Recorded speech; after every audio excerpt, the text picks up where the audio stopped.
નમસ્કાર, હું છું પ્રેરણા. આપ જોઈ રહ્યા છો ઇન્ડિયા ન્યૂઝ ગુજરાતનું ખાસ બુલેટિન આપણું સુરત. સમાચારની શરૂઆત કરતા પહેલા એક નજર કરીએ આજની હેડલાઇન્સ પર. કોપરના ભાવમાં ઉછળાથી સુરતનો ઝેર ઉદ્યોગ સંકટમાં. સોના ચાંદી બાદ કોપર મોંઘું. ઝેર ઉદ્યોગ માટે નવી મુશ્કેલી. 500 થી વધુ ઝેરી કારખાનાઓ પર તાળાની ભીતિ.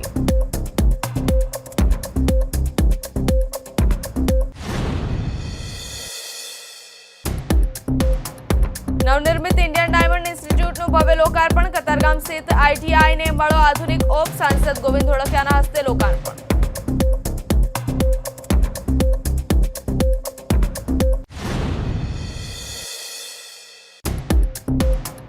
એસઆઈઆર તપાસ વચ્ચે વિસ્તારમાં તાળા મારી લોકો ફરાર. બંગાળી મહોલ્લામાં 40 થી 50 મકાનો પર તાળા. સોમનાથ મરાઠીએ બિન દસ્તાવેજી વસાહતોનો મુદ્દો ઉચક્યો.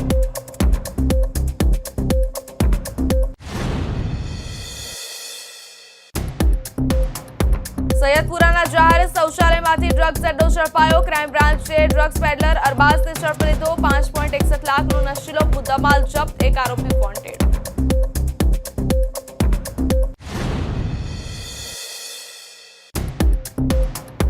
સુરત રેલવે પોલીસનો 13 તુષ્કર પણ કાર્યક્રમ. 174 મોબાઈલ સાચા માલિકોને પરત. ગુમ થયેલા બાળકોનું પરિવાર સાથે મિલન.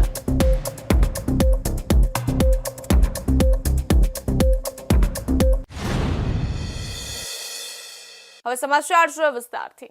તો સુરતમાં હીરા અને ટેક્સટાઇલ બાદ સુરતની જે બીજી સૌથી મોટી ઓળખ છે તે ઝેરી ઉદ્યોગ અને અત્યારે તેના સૌથી ખરાબ તબક્કામાંથી પસાર થઈ રહ્યો છે. સોના ચાંદીના વધતા ભાવથી પરેશાન ઝેરી ઉદ્યોગકારો માટે હવે કોપર પણ મોંઘું થતા પડ્યા પર પાટું જેવી સ્થિતિ સર્જાય છે. મંદીની વચ્ચે કાચા માલનો ભાવ વધતા વેપારીઓની મુશ્કેલી વધી છે. સુરતની એક સમયની ઓળખ ઝેરી ઉદ્યોગ થકી થતી હતી. હાલ છેલ્લા ઘણા સમયથી ઝેરી ઉદ્યોગ મંદીનો સામનો કરી રહ્યો છે. પરંતુ હાલની સ્થિતિમાં કાચા માલના ભાવ વધતા ઝેરી વેપાર બંધ થઈ જવાની અણીએ ઊભો છે. ઝેરી ઉદ્યોગના ઉત્પાદનમાં કોપર સૌથી મહત્વનો કાચો માલ છે. સોના ચાંદી બાદ હવે માત્ર 2 જ દિવસના ટૂંકા ગાળામાં કોપરના ભાવમાં પ્રતિ કિલો દીઠ 200 રૂપિયાનો તોતિંગ વધારો નોંધાયો છે. સોના અને ચાંદીના ભાવ પહેલેથી જ ઊંચા હોવાને કારણે ઉદ્યોગકારો ઇમિટેશન ઝેરી તરફ વળ્યા હતા. પરંતુ હવે કોપરના ભાવમાં આવેલા આ ઉછાળાએ ઉત્પાદકોની ગણતરીઓ ઊંધી વાળી દીધી છે. ઉદ્યોગકારોની સૌથી મોટી ચિંતા એ છે કે કાચા માલના ભાવમાં સતત વધારો થઈ રહ્યો છે, પરંતુ તેની સામે તૈયાર માલના ભાવમાં વધારો થઈ રહ્યો નથી. બજારમાં તૈયાર ઝરીના યોગ્ય ભાવ ન મળતા ઉત્પાદન ખર્ચ વધી ગયો છે અને નફો નહિવત થઈ ગયો છે. જે એકમો પાસે સ્ટોક ઓછો છે અથવા જેઓ નાના પાયે કામ કરે છે તેમના માટે રોજિંદો ખર્ચ કાઢવો પણ મુશ્કેલ બન્યો છે. ધંધાની વાત કરીએ તો હાલમાં જે મુખ્ય ધાતુ તરીકે સોનું, ચાંદી અને તાંબાના ભાવમાં જે વધારો થઈ રહ્યો છે તે અસહ્ય છે. અમારાથી સહન થઈ શકે એવો વધારો નથી. કોપર જે જરી અમારી બને છે જેની અંદર 3 ભાગનું કોપર વપરાય છે, તે કોપરના ભાવમાં પણ લગભગ છેલ્લા 6 દિવસમાં 600 રૂપિયાનો વધારો થઈ રહ્યો છે. વેપારીઓની હાલત એવી છે કે અત્યારે આ ભાવે જો અમે તાંબુ કે ચાંદી કે સોનું ખરીદીએ તો અમારી કમર તોડી નાખે એવી છે અને ઘણા વેપારીઓ આમાંથી ધીરે ધીરે બાકાત થઈ રહ્યા છે, પોતાની ઇન્ડસ્ટ્રી બંધ કરી રહ્યા છે. ભવિષ્યમાં જો આજે ઝેરી વાત કરીએ તો ભવિષ્ય ધૂંધળું છે, છતાં પણ આ ઉદ્યોગ મરી પડવાનો નથી. થોડો પણ ચાલતો રહેશે. આવા તો આવી ચડતી પડતી ઘણા વર્ષોથી ચાલે છે. મંદી પછી તેજી પછી મંદી આવ્યા જ કરે છે. એટલે હું માનું છું કે ઝેરી ઉદ્યોગમાં હાલની જે સ્થિતિ છે એને કારણે ઝેરી ઉદ્યોગ બહુ લાંબો સમય ટકી શકે સ્થિતિમાં નથી. સુરતમાં ઝરીના નાના મોટા અંદાજે 500 થી 600 કારખાનાઓ આવેલા છે. આ ઉદ્યોગ મુખ્યત્વે રિયલ ઝરી અને ઇમિટેશન ઝરી એમ 2 ભાગમાં વહેંચાયેલો છે. રિયલ ઝરી જેનું કામ કરતા માત્ર 10 થી 15 યુનિટો જ બચ્યા છે અને બાકીના મોટા ભાગના એકમો ઇમિટેશન ઝરી બનાવે છે, જેમાં તાંબાનો ઉપયોગ મુખ્યત્વે થાય છે. સુરતની ઝરીની ડિમાન્ડ સમગ્ર ભારતમાં છે. બનારસી સાડીઓમાં સુરતની ઝરીનો મોટા પાયે ઉપયોગ થાય છે. કાંજીવરમ અને અન્ય પરંપરાગત સાડીઓ માટે દક્ષિણ ભારતના રાજ્યોમાં સુરતની ઝરીની ભારે માંગ રહે છે. પરંતુ ભાવ વધારાને કારણે ઓર્ડર પૂરા કરવામાં મુશ્કેલી પડી રહી છે અને નવી માંગ પર પણ બ્રેક લાગી શકે છે. જો કોપર અને અન્ય કાચા માલના ભાવમાં તાત્કાલિક ઘટાડો અથવા સ્થિરતા નહીં આવે તો આવનારા દિવસોમાં સુરતના અનેક નાના મોટા જરીના એકમોને કાયમી તાળા મારવાની નોબત આવી શકે છે. આ ઉદ્યોગ સાથે સંકળાયેલા હજારો કારીગરોની રોજીરોટી પર પણ સીધો ખતરો મંડરાઈ રહ્યો છે.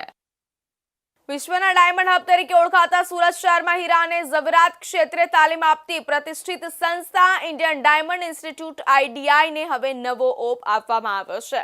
કતારગામ ખાતે આવેલી આ સંસ્થાના બિલ્ડિંગનું રિનોવેશન કાર્ય પૂર્ણ થતા રાજ્યસભાના સાંસદ અને જાણીતા ઉદ્યોગપતિ ગોવિંદ ધોળકિયાના હસ્તે તેનું ગરિમાપૂર્ણ ઉદ્ઘાટન કરવામાં આવ્યું હતું. વર્ષ 1978 થી કાર્યરત આ સંસ્થાનું બિલ્ડિંગ સમય જતાં ઘણું જૂનું થઈ ગયું હતું. આધુનિક સમયની જરૂરિયાતો અને વધતા જતા વિદ્યાર્થીઓના પ્રવાહને ધ્યાનમાં રાખીને સંસ્થાના સ્ટ્રક્ચરને રિનોવેટ કરવાનો નિર્ણય લેવામાં આવ્યો હતો.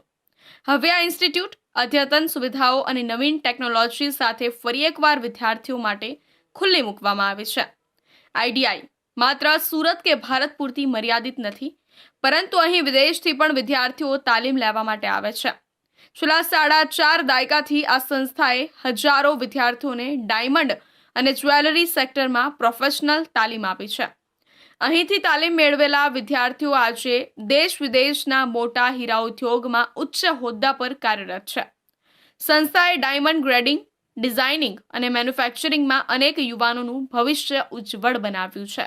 ઇન્ડિયન ડાયમંડ ઇન્સ્ટિટ્યૂટ એટલે કે IDI નું રીઓપનિંગનું કામ આપણે આજે પ્રોગ્રામ રાખ્યો છે. આ ઇન્ડિયન ડાયમંડ ઇન્સ્ટિટ્યૂટ 47 વર્ષ પહેલા 1978માં પાયો નખાયો.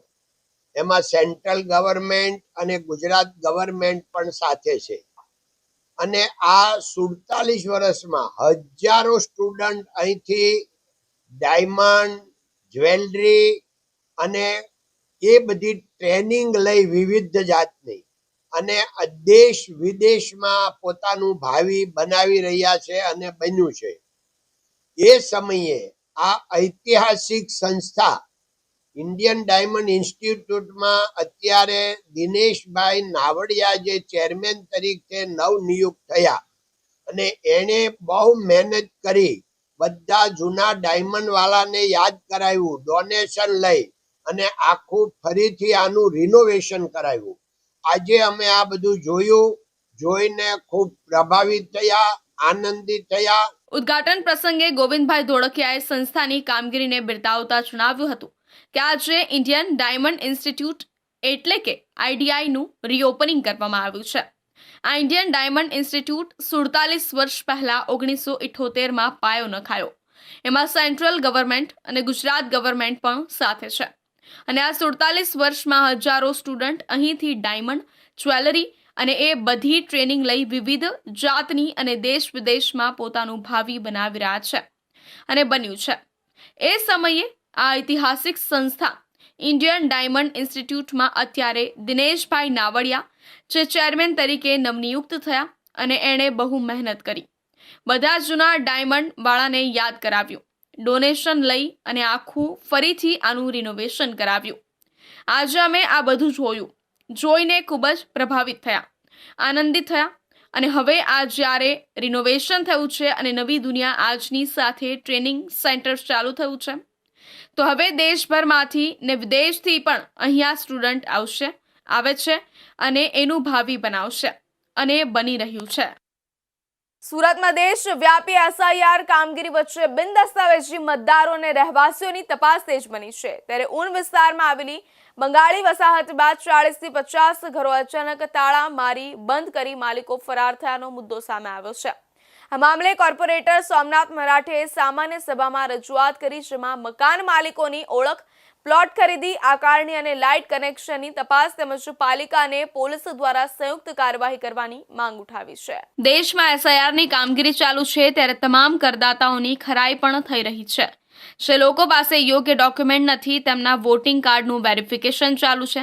ત્યારે કેટલાક વિસ્તારોમાંથી લોકો અચાનક તાળું તે મારી ફરાર થઈ ગયા છે. મંગળવારે સામાન્ય સભામાં કોર્પોરેટર સોમનાથ મરાઠેએ પણ આ મુદ્દો ઉચક્યો હતો.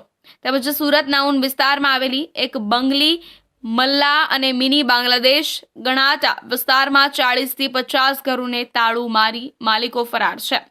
તેમની તપાસ થવી જોઈએ તે અંગેની રજૂઆત કરી હતી. કોર્પોરેટર સોમનાથ મરાઠીએ જણાવ્યું હતું કે ઉન સ્થિત શાયરા નગરના બંગાળી મહોલ્લામાં જે મકાનો બંધ છે તેઓના માલિકો કોણ છે, તેઓએ કોની પાસે પ્લોટ ખરીદ્યા અને કયા દસ્તાવેજોના આધારે આકારણી કરાવી તેમજ લાઇટના કનેક્શનો તે લીધા તેની તપાસ થવી જોઈએ. પોલીસ સાથે પાલિકાએ પણ કામગીરી કરવી જોઈએ. આ સોસાયટીમાં કોર્પોરેટરની ગ્રાન્ટ પણ આપવામાં આવી છે, તેથી હવે ગ્રાન્ટ આપતી વખતે કોર્પોરેટરે પણ તમામ વિગતો જાણી લેવી જોઈએ. ગત રોજની સામાન્ય સભામાં સોનારી ઊનની અંદર આવેલો જે બંગાળી બસ્તી છે, આ બંગાળી બસ્તીની અંદર જે 30-35 મકાનને ટાળા છે. મારી રજૂઆત સામાન્ય સભામાં એ હતી, એસએમસીનો આકારની અધિકારી અને પોલીસ સંયુક્ત રીતે જે બંધ પડેલા જે મકાનો છે એની સંયુક્ત રીતે તપાસ કરે. તપાસના અંતે અગર એ બાંગ્લાદેશી ઘુસપેઠીના નામ પર હશે તો આ મકાનને સીલ કરવું જોઈએ. સીલ કર્યા બાદ પુરાવાના આધારે એને ડિમોલિશન કરી દેવા જોઈએ. હવે બાંગ્લાદેશીઓને અગર આપણે એના બોર્ડર સુધી મૂકી દીધું છે, પછી આ મકાન કોના માટે? તો આ મકાન પર પાછા એ લોકો આવી ના જાય, કોઈ ઘૂસપેઠીને આ પાછા આ મકાન વેચાઈ નહીં જાય, તો ખોટા ધંધા ત્યાં ના થાય, એના માટેની મારી રજૂઆત છે અને એનો કાયમી એક નિકાલ આવે. એસઆરઆઈની જે કામગીરી ચાલી રહી છે, સુંદર સફાઈ અભિયાન ચાલુ છે. આ સફાઈ અભિયાનમાં આપણે તમામ જાગૃત નાગરિકોએ આપણે એને સહકાર આપવું જોઈએ. વધુમાં જણાવતા તેમણે કહ્યું હતું કે પાંડેસરા ઊન લિંબાયત વિસ્તારમાં આવેલી તાપેલા ડાઇંગ મિલોમાં કામ કરનારાઓની પણ તપાસ થવી જોઈએ. મોટી સંખ્યામાં અહીં કામ કરનારા બાંગ્લાદેશના હોવાની શક્યતા છે. આવા લોકોને શોધીને બહાર કાઢવા જોઈએ. સુરતમાં 31 ડિસેમ્બરની ઉજવણીમાં ડ્રગ્સની હેરાફેરી અને વેચાણ વધવાની શક્યતાઓને જોતા પોલીસ એક્શન મોડમાં હતી. સૈયદપુરા માર્કેટ પાસે આવેલા જાહેર શૌચાલયનો ઉપયોગ ડ્રગ્સના અડ્ડા તરીકે કરનાર ડ્રગ્સ પેડલર અરબાઝ ઉર્ફે 52 ઇસ્માઇલ શેખને પોલીસે રંગે હાથ ઝડપી પાડ્યો છે. આરોપીની યોજના ડ્રગ્સ વેચીને મળેલી રકમથી નવા વર્ષની ભવ્ય પાર્ટી કરવાની હતી, પરંતુ તે પહેલા જ તે જેલના સળિયા પાછળ પહોંચી ગયો છે. સુરત ક્રાઇમ બ્રાન્ચને બાતમી મળી હતી કે સૈયદપુરા માર્કેટ પાસે મહાનગરપાલિકા સંચાલિત પે એન્ડ યુઝ ટોયલેટના પહેલા માળે ડ્રગ્સનું વેચાણ થઈ રહ્યું છે. પીઆઈ એસએન પરમાર અને તેમની ટીમે ઓપરેશન પાર પાડી અરબાઝની ધરપકડ કરી હતી. આરોપી ત્યાં બેસીને જ ગ્રાહકોને નશીલા પદાર્થો સપ્લાય કરતો હતો. પોલીસને તેની પાસેથી 51.40 ગ્રામ પ્રતિબંધિત મેફેડ્રોન એમડી ડ્રગ્સ મળી આવ્યું છે, જેની બજાર કિંમત અંદાજે 5,10,400 રૂપિયા જેટલી થાય છે. ઝડપાયેલો ડ્રગ્સ પેડલર આરોપી અરબાઝ ઉર્ફે 5 માત્ર 10 ધોરણ સુધી ભણેલો છે અને કોઈ નક્કર રોજગાર ધરાવતો નથી. ટૂંકા સમયમાં વધુ પૈસા કમાવવાની લાલચે તે ડ્રગ્સના રવાડે ચડ્યો હતો. પોલીસ તપાસમાં બહાર આવ્યું છે કે અરબાઝ અગાઉ સલાબતપુરા પોલીસ સ્ટેશનમાં પણ 7.40 ગ્રામ એમડી ડ્રગ્સ સાથે પકડાઈ ચૂક્યો છે. જેલમાં જઈ આવ્યા બાદ પણ તેણે પોતાનો કાળો કારોબાર ચાલુ રાખ્યો હતો. પોલીસે આ દરોડા દરમિયાન માત્ર ડ્રગ્સ જ નહીં પરંતુ અન્ય ચીજ વસ્તુઓ પણ કબજે કરી છે, જેમાં 50,000 રૂપિયાની કિંમતનો મોબાઈલ ફોન અને રોકડ રકમ સામેલ છે. આમ કુલ 5,61,300 રૂપિયાનો મુદ્દામાલ જપ્ત કરવામાં આવ્યો છે. પૂછપરછમાં આરોપીએ કબૂલાત કરી હતી કે આ ડ્રગ્સનો જથ્થો તેણે આદિલ મસાલા નામના શખ્સ પાસેથી મેળવ્યો હતો. હાલ પોલીસે આદિલને વોન્ટેડ જાહેર કરી તેને પકડવા માટે ચક્રો ગતિમાન કર્યા છે. ગતરોજ સૈયદપુરા માર્કેટ પાસે પે એન્ડ યુઝ ટોયલેટ આવેલ છે, એમાં એક અરબાઝ ઉર્ફે 5 ઇસ્માઇલ શેખ જે ડ્રગ્સનું વેચાણ કરે છે એવી બાતમીના આધારે ક્રાઇમની ટીમે ત્યાં દરોડો પાડી અને 51.040 ગ્રામ ડ્રગ્સ કુલ કિંમત 5,10,400 રૂપિયાનું પકડી પાડેલ છે, જેમાં એક આરોપી અરબાઝ ઉર્ફે 5 ઇસ્માઇલ શેખ તંતાવાડ લાલગેટનો રહેવાસી છે, એને પકડી પાડવામાં આવેલ છે. આ આરોપી અગાઉ સલાબતપુરા પોલીસ સ્ટેશનના ગુનામાં અગાઉ પકડાઈ ચૂકેલો છે, 7.40 ગ્રામ એમડીના ગુનામાં. એનો ગુનાહિત ઇતિહાસ છે અને આગળની તપાસ લાલગેટ પોલીસ સ્ટેશનમાં સુપ્રત કરવામાં આવેલ છે અને ત્યાં તપાસ ચાલુ છે. આરોપી 10 ધોરણ પાસ છે અને એની પાસે કોઈ કામ ધંધો નહોતો, એટલે 31 ડિસેમ્બરની અનુસંધાને એ ડ્રગ્સ વેચી અને જે પૈસા મળે એમાંથી મોજ મજા કરવાની ગણતરીના આધાર પર એને ડ્રગ્સ વેચવાનું ચાલુ કરે અને બહારથી લાવી અને વેચે છે. આગળ ક્યાંથી લાવે છે એની તપાસ ચાલુ છે. આ ઘટનામાં લાલગેટ પોલીસની કાર્યશૈલી પર પણ સવાલો ઊભા થયા છે. જે વિસ્તારમાં મોટા પાયે ડ્રગ્સનું વેચાણ થતું હતું ત્યાં સ્થાનિક પોલીસ અજાણ રહી હતી, જ્યારે ક્રાઇમ બ્રાન્ચે સચોટ બાતમીના આધારે દરોડો પાડીને સફળતા મેળવી છે. હાલ આ કેસની આગળની તપાસ લાલગેટ પોલીસ સ્ટેશનના પીઆઈ NM ચૌધરીને સોંપવામાં આવી છે, જો ડ્રગ્સના મૂળ સુધી પહોંચવા પ્રયત્ન કરી રહ્યા છે. હવે સમય છે એક વિરામનો.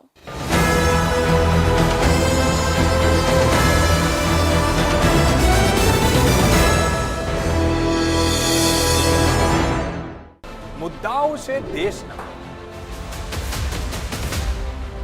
પેનલ પર થશે ચર્ચા, વાતમાં થશે સ્પષ્ટ સંવાદ. અમે લાવીએ છીએ તમારા પ્રશ્નોને મંચ પર.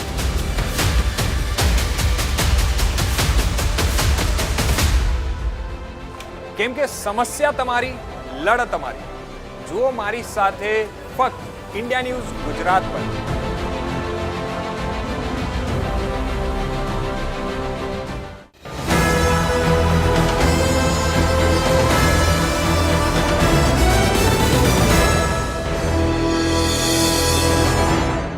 વિરામ બાદ ફરી આપ સૌનું સ્વાગત છે. સુરતમાંથી એક માનવતા અને સંવેદનાનું સુંદર ઉદાહરણ સામે આવ્યું છે.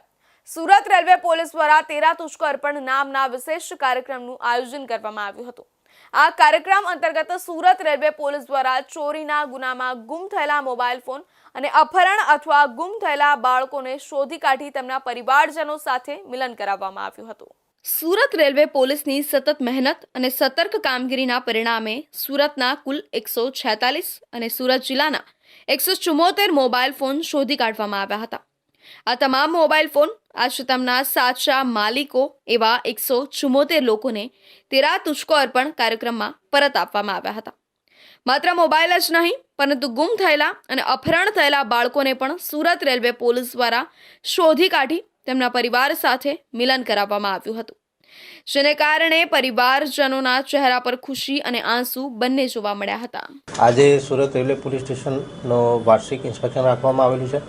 આ વર્ષ દરમિયાન સુરત રેલવે પોલીસ સ્ટેશન દ્વારા નાર્કોટિક્સમાં, પ્રોહિબિશનમાં, જે ગુમ થયેલા બાળકોને પરત પરિવાર જોડે મળાવવામાં અને મોબાઈલ રિકવરી કરવામાં ખૂબ સારી કામગીરી થઈ છે. આમાં ટોટલ જે સુરતના 146 છે અને સુરત ડિવિઝનના આખા 174 જેટલા મોબાઈલ ફોન છે, જેની કિંમત 29,50,000 જેટલી થાય છે. અને આજે અમારી તરફથી જે 174 પરિવાર છે એમને અમે લોકો નવા વર્ષની ભેટ આપી રહ્યા છે અને 13 તુજકો અર્પણ જે ગુજરાત સરકારનો પ્રોગ્રામ છે એના હેઠળ અમે 174 ફેમિલીઝને આજ સાંજે બધા મોબાઈલ જે છે એ રિટર્ન કરવાના છે. નવા વર્ષની શરૂઆતમાં સુરત રેલવે પોલીસ દ્વારા 174 પરિવારને આ અનોખી ભેટ આપવામાં આવી હતી, જે સમાજ માટે પ્રેરણારૂપ બની રહી છે. કાર્યક્રમ દરમિયાન પરિવારજનો દ્વારા રેલવે પોલીસની કામગીરીને બિરદાવવામાં આવી હતી. સુરત રેલવે પોલીસની આ કામગીરીએ એકવાર ફરી સાબિત કર્યું છે કે પોલીસ માત્ર કાયદાની રક્ષા જ નહીં પરંતુ માનવતા અને સંવેદનાની પણ સાચી રક્ષક છે. એક બાજુ છે આ દુનિયાના લોકો નવા વર્ષનું સ્વાગત નશો કરીને કરતા હોય છે, તો બીજી બાજુ આપણા દેશમાં મોટી સંખ્યામાં લોકો ધાર્મિક યાત્રા પણ કરે છે. નવા વર્ષના સ્વાગત માટે સુરતમાં એકદમ અલગ થઈ રહ્યું છે. સુરતના અમરોલી કોસાળ ખાતે આવેલા વૈજનાથ ધામ મંદિરમાં જૂના વર્ષ 2025ની વિદાય અને નવા વર્ષ 2026ના આગમનના સ્વાગત માટે નવકુંડીય લક્ષ્મી નારાયણ અને શનિદેવ મહારાજનું મહાયજ્ઞ થઈ રહ્યું છે, જેમાં દરરોજ સવારે અને બપોર પછી મોટી સંખ્યામાં ભક્તો આહુતિ આપી રહ્યા છે. વિશ્વ કલ્યાણ અર્થે સાર્વજનિક 9 દિવસીય શ્રી લક્ષ્મીનારાયણ મહાયજ્ઞ અને શનિદેવ મહાયજ્ઞ આયોજન બેજનાથ મહાદેવ મંદિર મા પરમ ભગવતી સાધક તપોનિધિ સંત સ્વામી શ્રી વિજયાનંદપુરીજી મહારાજના સાનિધ્યમાં કરવામાં આવ્યું છે. આયોજનમાં શ્રી શનિ હનુમાન મંદિર સેવા સમિતિ અને વૈજનાથ મહાદેવ મંદિર અને ગુરુજીના ભક્તગણ સામેલ છે. આ મહાયજ્ઞમાં દરરોજ સવારે 9 વાગ્યાથી બપોરે 12 વાગ્યા સુધી અને સાંજે 3 વાગ્યાથી સાંજે 6 વાગ્યા સુધી ભક્ત લોકો આહુતિ આપી રહ્યા છે. કોસાળ ગામના અગ્રણી રાજુભાઈ પટેલ અને વેદાંત ગ્રુપ દ્વારા વિશેષ સહયોગ આપવામાં આવી રહ્યું છે. 24 ડિસેમ્બરથી શરૂ થયેલા આ મહાયજ્ઞ નવા વર્ષના પહેલા જ દિવસે એટલે કે 1 જાન્યુઆરીના દિવસે મહાયજ્ઞ પૂર્ણાહુતિ થશે. ત્યારબાદ વિશાળ ભંડારાનું આયોજન કરવામાં આવ્યું છે. यह मूल उद्देश्य है विश्व कल्याण, जग कल्याण, राष्ट्र कल्याण के लिए सबका कल्याण हो. नवकुंडी हवनात्मक महायज्ञ है, लक्ष्मी नारायण यज्ञ, बाबा बैजनाथ धाम के प्रांगण में. ये यज्ञ मूल उद्देश्य किया जाता है कि अगले आने वाला नया वर्ष मंगलमय रहे और जितने भी हमारे भक्त है बढ़िया मंगलमय रात्रि में भी हवन करें. इस हवन करने से उनके जीवन का कल्याण हो, उनके परिवार का कल्याण हो, राष्ट्र कल्याण हो, समस्त मनोकामना पूर्ण हो. इस उद्देश्य से यज्ञ किया जाता है. सबका कल्याणकारी नया वर्ष सबका मंगलमय हो. 2026 में किसी तरह किसी का आपत्ति विपत्ति घटना दुर्घटना ना हो. सबके ग्रह शांति हो, सबके घर में धन लक्ष्मी वैभव आवे, सबके बाल बच्चे अच्छे सुखी रहे, सब परिवार खुशहाल रहे, राष्ट्र खुश रहे. देश के राष्ट्र खुश रहे तो संसार खुश है, धर्म खुश के पालन हमारा तभी होगा जब हमारा राष्ट्र खुश रहेगा. हमारे राष्ट्र में किसी तरह की आपदा विपदा न आ पावे, कोई विदेशी आक्रमण न हो, कोई किसी तरह से कांड न हो. इसके लिए हम नए वर्ष के उपलक्ष्य में हवन करते हैं. 9 दिवसीय આ યજ્ઞનું આયોજન અમે એક આ નવા વર્ષની ઉજવણી તરીકે કરીએ છીએ અને આ હિન્દુ ધર્મના પ્રચાર બી થાય અને બીજા લોકો બધા બીજી રીતે પાછા પેલા એની રીતે કરે છે પણ તે રીતે આપણે નથી કરવું અને આ હિન્દુ ધર્મના રીતે આપણે કરીએ એવી અમારી માન્યતાથી આ યજ્ઞનું આયોજન કર્યું છે. આ યજ્ઞ અમે 9 દિવસનો કર્યો છે અને 9 કુંડી યજ્ઞ છે. એમાં અમારા વિસ્તારના બધા જ લોકો આવીને આહુતિ અર્પણ કરે છે. આ યજ્ઞ વિજયાનંદ સ્વામીજીના સાનિધ્યમાં થઈ રહ્યો છે અને બધા લાભ લઈ રહ્યા છે. એક બાજુ જ્યાં નવા વર્ષમાં લોકો દેશ અને દુનિયામાં અલગ અલગ પ્રકારથી સેલિબ્રેટ કરતા હોય છે, ત્યારે અહીં મંદિરમાં ભક્તો મહાયજ્ઞમાં આહુતિ આપીને નવા વર્ષનું સ્વાગત કરી રહ્યા છે. સુરત રેલવે સ્ટેશન પર મુસાફરોની નજર ચૂકવી લાખોના દાગીનાની ચોરી કરતી મહારાષ્ટ્રની કુખ્યાત પારધી ગેંગનો પશ્ચિમ railway local crime branch LCB અને સુરત રેલવે પોલીસ GRBએ પર્દાફાશ કર્યો છે. આ ગેંગની મોડસ ઓપરેન્ડી હતી કે તેઓ પોતાની માસૂમ બાળકીઓ પાસે ચોરી કરાવતા હતા. પોલીસે ટેકનિકલ સર્વેલન્સ અને ઇન્સ્ટાગ્રામ આઈડીના આધારે આરોપીઓને દબોચી લઈ 15.30 લાખનો મુદ્દામાલ રિકવર કર્યો છે. ગત તારીખ 16 નવેમ્બર 2025ના રોજ રાજસ્થાનના સમદડીથી ગંગાનગર દાદર એક્સપ્રેસમાં મુસાફરી કરી વૃદ્ધ દંપતી નેમીચંદ જૈન અને ઉમરાવ દેવી સુરત આવ્યા હતા. પ્લેટફોર્મ નંબર 2 પર ટ્રેનમાંથી ઉતરી જ્યારે તેઓ લિફ્ટમાં ચડી રહ્યા હતા ત્યારે ભીડનો લાભ લઈ 2 બાળકીઓએ ઉમરાવ દેવીના પર્સમાંથી સોનાના દાગીના ભરેલું નાનું પર્સ ચોરી લીધું હતું. આ પર્સમાં મંગળસૂત્ર, ચેઇન, બંગડીઓ અને વીંટી સહિત કુલ 15,60,700ની કિંમતના દાગીના હતા. ચોરીની ફરિયાદ બાદ રેલવે, LCB અને સુરત રેલવે પોલીસે તપાસ શરૂ કરી હતી. CCTV ફૂટેજમાં 2 સગીર બાળકીઓ દાગીના ચોરતી અને ત્યારબાદ એક સ્ત્રી પુરુષ સાથે સ્ટેશનની બહાર જતી જોવા મળી હતી. તપાસ દરમિયાન જાણવા મળ્યું કે આ પરિવાર પાંડેસરા વિસ્તારમાં ઝૂંપડું બાંધીને રહેતો હતો, પરંતુ ગુનાના દિવસે જ તેઓ ત્યાંથી ગાયબ થઈ ગયા હતા. પોલીસને તપાસમાં એક શંકમંદનું ઇન્સ્ટાગ્રામ આઈડી મળી આવ્યું હતું. ટેકનિકલ સેલના ASI દ્વારા આ આઈડીના IP એડ્રેસ ટ્રેક કરવામાં આવ્યા, જેનાથી આરોપીનો નવો મોબાઈલ નંબર હાથ લાગ્યો હતો. આ ટેકનિકલ મદદથી પોલીસને જાણવા મળ્યું કે ગેંગ હાલ મહારાષ્ટ્રના અમરાવતીમાં છે. ટેકનિકલ સર્વેલન્સ હેઠળ રહેલા આરોપીઓ જેઓ ફરી સુરત પહોંચ્યા કે તુરંત જ LCBની ટીમે વોચ ગોઠવી સુરત રેલવે સ્ટેશનના પ્લેટફોર્મ નંબર 1ના પાર્કિંગ પાસેથી દંપતી અને 4 બાળકીઓને ઝડપી પાડ્યા હતા. પકડાયેલા આરોપીઓમાં ટીના ઉર્ફે અંજુ સુમિત શિંદે, ઉંમર વર્ષ 30, રહેનાર અમરાવતી, મહારાષ્ટ્રના, અને તેના પતિ સુમિત શત્રુઘ્ન કાલે, ઉંમર વર્ષ 30, રહેનાર અમરાવતી, મહારાષ્ટ્રનો સમાવેશ થાય છે. પૂછપરછમાં આરોપીઓએ કબૂલાત કરી હતી કે તેઓ ભીડભાડવાળા સ્થળોએ ફુગ્ગા કે રમકડા વેચવાનો ઢોંગ કરતા હતા. તેઓ પોતાની 9 અને 7.5 વર્ષની દીકરીઓ પાસે ભીખ મંગાવતા અને મોકો મળતા જ મુસાફરોનો સામાન ચોરતા. આરોપીઓ માનતા હતા કે નાની બાળકીઓ પર કોઈ શંકા ન કરે અને જો પકડાય તો પણ પોલીસ તેમને છોડી દેશે. સુરત રેલવે પોલીસ સ્ટેશન ખાતે ગઈ 16મી તારીખે ચોરીનો બનાવ નોંધવામાં આવેલો હતો. તો 2-4 દિવસમાં અમને એક ક્લુ મળ્યું કે આજે માણસ છે આ મહારાષ્ટ્રના બુલઢાણા ખાતે કોઈ ગામડામાં રહે છે અને અત્યારે હાલ ત્યાં અમરાવતી એમની લોકેશન મળે છે. પછી અમે લોકોએ અમારી રીતે એમના ફોટોઝને ચેક કરી એમને ઇન્ટરનેટ ઉપરથી એમના ફોટો દ્વારા ઇન્સ્ટાગ્રામ આઈડી અમે લોકોએ મેળવી લીધી. આ ઇન્સ્ટાગ્રામ આઈડીથી અમે લોકોએ જ્યારે મેટાને કોન્ટેક્ટ કર્યો તો એમના આઈપી ડિટેલ્સ અમને મળ્યા. આઈપી ડિટેલનો આઈપીડીઆર એનાલિસિસ કરીને એમના જે મોબાઈલ નંબર છે એ અમને મળી ગયા. એ મોબાઈલ નંબરનો અમે વધુ લોકેશન અને સીડીઆર કઢાવીને અમરાવતીથી જ્યારે એ લોકો હતા ત્યારથી એમને ટ્રેક કરતા હતા અને જ્યારે ફરીથી એ લોકો સુરતમાં ચોરી કરવા આવ્યા ત્યારે અમને એ લોકોને ઝડપી પાડ્યા. એમની એમો એવી હતી કે એ પોતાની નાની નાની બાળકીઓનો યુઝ કરીને કોઈ વડીલ અથવા એવા દેખાય એના પર્સ ચોરાવી લેતા હતા અને આમાં અમે લોકોએ જે 15.5 લાખનું જેટલું મુદ્દામાલ ગયો હતો 100% આમાં રિકવરી થઈ છે અને જે આરોપીઓ છે અત્યારે જેલમાં છે. આ ગેંગે સુરત રેલવે સ્ટેશન પર અગાઉ કરેલી અન્ય 2 ચોરીઓ અને ભોપાલ રેલવે સ્ટેશન પરની એક ચોરીની પણ કબૂલાત કરી છે.